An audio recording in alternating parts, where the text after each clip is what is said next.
Who who do you enjoy creating more? Do you enjoy creating the bad guys or the good guys? Well, the thing is, I go with the uh, approach that no villain thinks he's a villain. So he's got to probably have a rationale for what he's doing. And I think if you can give him a way that he can justify in his mind what he's doing, like Hitler. Hitler did not think he was a villain. He thought he was doing a good thing. So if you approach it that way, um, that makes a villain much more interesting. And I also don't believe that everybody's all good. So I think your character has to have some defects, warts, so to speak. Um, and the villain should actually have maybe he does some good things.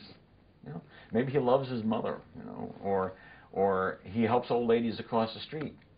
He's in other words, he thinks of himself as a good guy.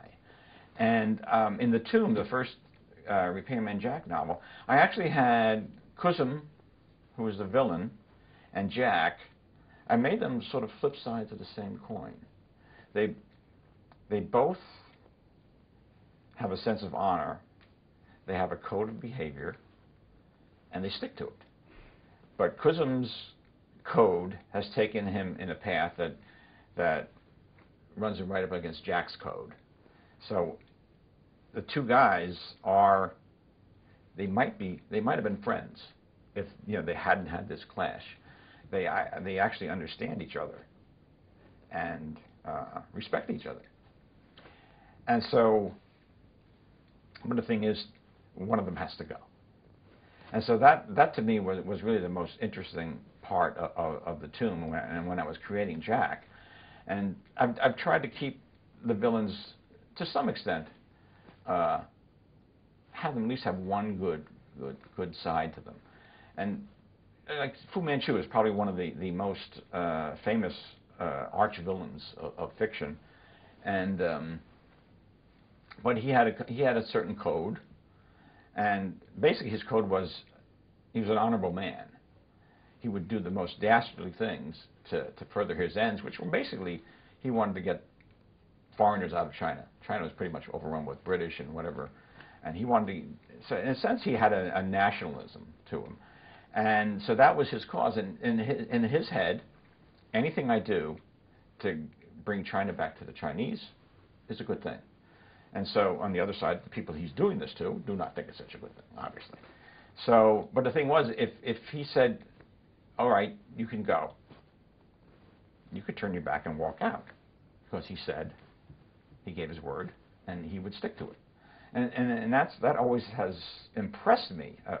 And so to have a villain who has a code of honor, I think is the most interesting type of villain. You can't always have that. And, some really have to have some really nasty, low down, no good villains. But to get one that has that extra dimension, I think is really makes a book sing. What would be your tip on how to create these really dynamic characters with all these nuances? Do you have a way you go about doing it? I don't have a formula, but I know it when I see it. And if anybody has ever watched The Wire, there's a bad character in there, a bad guy whose name is Stringer Bell. And the thing is, he is a three-dimensional character. He is very Machiavellian. He's ruthless. He will order a killing, but he also runs his dope business like a chairman of a board. And he'll have his runners and his dealers.